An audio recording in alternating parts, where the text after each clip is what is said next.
آج کی اس ویڈیو میں آپ کو مال اور دولت کے لیے ایک طاقتور عمل ہم بتائیں گے۔ یہ عمل رسول اللہ صلی اللہ علیہ وآلہ وسلم نے ایک شخص کو عنایت فرمایا تھا۔ اس عمل کی اہمیت اور مقبولیت کا اندازہ اس بات سے لگایا جا سکتا ہے۔ سرکار دو عالم صلی اللہ علیہ وآلہ وسلم سے ثابت ہے اور انہوں نے ایک شخص کو بتایا تھا اور فرمایا کہ جاؤ اس عمل کو فجر کی نماز کے بعد کیا کرو، دنیا ذلیل ہو کر خود تمہارے پاس آئے گی۔ وہ شخص یہ عمل لے کر چلا گیا اور چند دنوں بعد واپس آیا اور آپ صلی اللہ علیہ وآلہ وسلم سے فرمایا، یا رسول اللہ، میرے پاس اتنی دولت ہو گئی ہے کہ رکھنے کو جگہ نہیں ہے۔ یہ عمل آپ عام دنوں میں بھی کر سکتے ہیں، لیکن رمضان المبارک میں جہاں عام نیکی کا ثواب بڑھ جاتا ہے، وہیں اس عمل کی قبولیت کے بھی زیادہ چانسز ہیں۔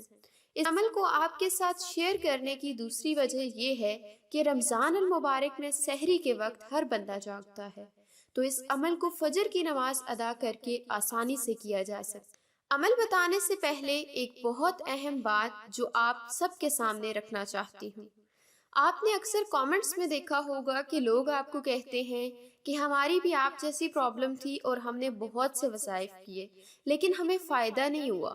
پھر ہمیں کسی سے ایک صاحب کا نمبر ملا، ان سے ہم نے مسئلہ بیان کیا تو انہوں نے ہمارا مسئلہ حل کر دیا، اور آپ کو بھی ان کا نمبر شیئر کرتے ہیں، اور بہت سے معصوم لڑکے لڑکیاں ان کے جال میں پھنس جاتے ہیں۔ خدارا ان لوگوں سے ہوشیار رہیں، یہ لوگ بعد میں بلیک میل کر کے پیسے بٹورتے ہیں۔ مسلمان ہونے کے ناطے ہم مانتے ہیں کہ اللہ اور اس کے رسول صلی اللہ علیہ وآلہ وسلم کے نام کو بیچا نہیں جا سکتا۔ پہلی بات تو یہ کہ ان کے پاس کوئی علم نہیں ہوتا، یہ معصوم لوگوں کو پھنسا کر بلیک میل کرتے ہیں، اور اگر مان بھی لیا جائے کہ یہ عمل کر کے مسائل حل کرتے ہیں تو یہ کالا جادو کا استعمال کرتے ہیں، جو کہ ہمارے دین میں حرام ہے۔ کالا جادو کرنے اور کروانے والوں کا ٹھکانہ جہنم ہے۔ خدارا آپ سے التماس ہے کہ ایسے لوگوں سے ہوشیار رہیں اور کسی بھی نامعلوم نمبر پر رابطہ نہ کریں۔ آج کا وظیفہ بتانے سے پہلے آپ کی خدمت میں رمضان کے چند فضائل پیش کروں گی۔ اللہ سے دعا ہے کہ ہمیں رمضان میں زیادہ سے زیادہ عبادت کرنے کی توفیق عطا فرمائے۔ رمضان کے معنی کیا ہیں؟ رمضان عربی زبان کا لفظ ہے جس کے معنی ہے جھلسا دینے والا۔ اس مہینے کا یہ نام اس لیے رکھا گیا کہ اسلام میں جب سب سے پہلے یہ مہینہ آیا تو سخت اور جھلسا دینے والی گرمی میں آیا تھا، لیکن بعض علماء کرام کہتے ہیں کہ اس مہینے میں اللہ پاک اپنی خاص رحمت سے روزے دار بندوں کی گناہوں کو جھلسا دیتے ہیں اور معاف، اس لیے اس مہینے کو رمضان کہا جاتا ہے۔ رمضان رحمت کا خاص مہینہ، اللہ پاک نے یہ مبارک مہینہ اس لیے عطا فرمایا کہ 11 مہینے انسان دنیا کے دھندوں میں منہمک رہتا ہے، جس کی وجہ سے دلوں میں غفلت پیدا ہو جاتی ہے، روحانیت اور اللہ پاک کے قرب میں کمی واقع ہو جاتی ہے۔ تو رمضان المبارک میں آدمی اللہ کی عبادت کر کے اس کمی کو دور کر سکتا ہے، دلوں کی غفلت اور زنگ کو ختم کر سکتا ہے، تاکہ اللہ تعالیٰ کا قرب حاصل کر کے زندگی کا ایک نیا دور شروع ہو جائے۔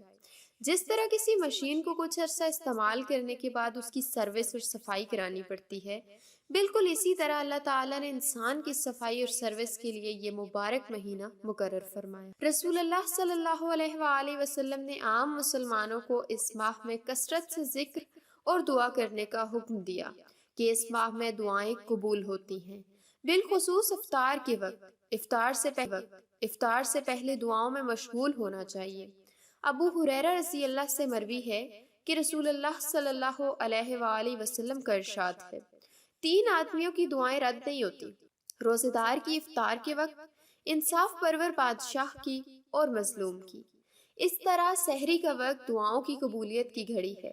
سحری کے لیے جب بیدار ہوں تو چاہیے کہ دعاؤں کا بھی اہتمام کریں، بالخصوص سال رواں میں پوری عالم انسانیت عام طور پر اور عالم اسلام خاص طور پر، جن سیاسی اور اقتصادی نشیب و فراز اور وبائی امراض سے جوجھ رہی ہے، ان حالات میں رب ذوالجلال کی بارگاہ میں آہوزاری اور نادم بن کر اللہ کے حضور سچی اور خالص توبہ کی اشد ضرورت ہے۔ حضرت جابر بن عبداللہ رضی اللہ عنہ سے روایت ہے کہ حضور پاک صلی اللہ علیہ وآلہ وسلم کا فرمان ہے کہ میری امت کو ماہ رمضان میں 5 چیزیں ایسی عطا کی گئیں جو مجھ سے پہلے کسی نبی علیہ السلام کو نہ ملی۔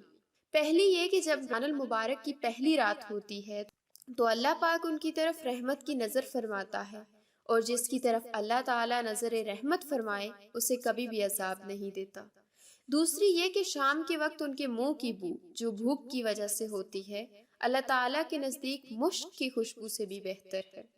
تیسرے یہ کہ فرشتے ہر رات اور دن ان کے لیے مغفرت کی دعائیں کرتے رہتے ہیں۔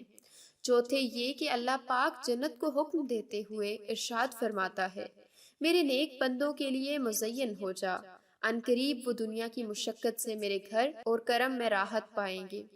پانچویں یہ کہ جب ماہ رمضان کی آخری رات آتی ہے تو اللہ پاک سب کی مغفرت فرما دیتا ہے۔ رمضان کے اس ماہ مبارک کی ان تمام فضیلتوں کو دیکھتے ہوئے مسلمانوں کو اس مہینے میں عبادت کا خاص اہتمام کرنا چاہیے اور کوئی لمحہ ضائع اور بیکار نہیں دینا چاہیے۔ آج کے وظیفے کی طرف اگر ہم بڑھیں تو امام مالک رضی اللہ نے حضرت عمر رضی اللہ سے روایت کیا ہے، ایک روز ایک شخص بارگاہ عالیہ میں حاضر ہوا اور عرض کی، دنیا نے میری طرف سے پیٹھ پھیر لی ہے اور منہ بھی پھیر لیا ہے۔ تو سرور کائنات صلی اللہ علیہ وآلہ وسلم نے اس آدمی کو کہا کہ ملائکہ کی جو نماز اور اللہ کی مخلوق کی جو تسبیح ہے اس سے تو کیوں غافل ہو گیا ہے؟ اسی کے صدقے ان سب کو رزق دیا جاتا ہے۔ جب صبح صادق طلوع ہو تو 100 بار پڑھ لیا کرو، سبحان اللہ و بحمدہ سبحان اللہ العظیم استغفر اللہ۔ سرور دو عالم صلی اللہ علیہ وآلہ وسلم نے فرمایا، دنیا ذلیل ہو کر تمہارے پاس آئے گی۔ آقا اور مولا صلی اللہ علیہ وآلہ وسلم کا ارشاد سننے اور اپنے دل میں محفوظ کرنے کے بعد وہ شخص وہاں سے چلا گیا۔ کچھ عرصہ ٹھہرا اور پھر بارگاہ رسالت صلی اللہ علیہ وآلہ وسلم میں حاضر ہوا۔ آپ صلی اللہ علیہ وآلہ وسلم سے کہنے لگا، یا رسول اللہ، اتنی دولت آ گئی ہے کہ رکھنے کو جگہ نہیں ہے۔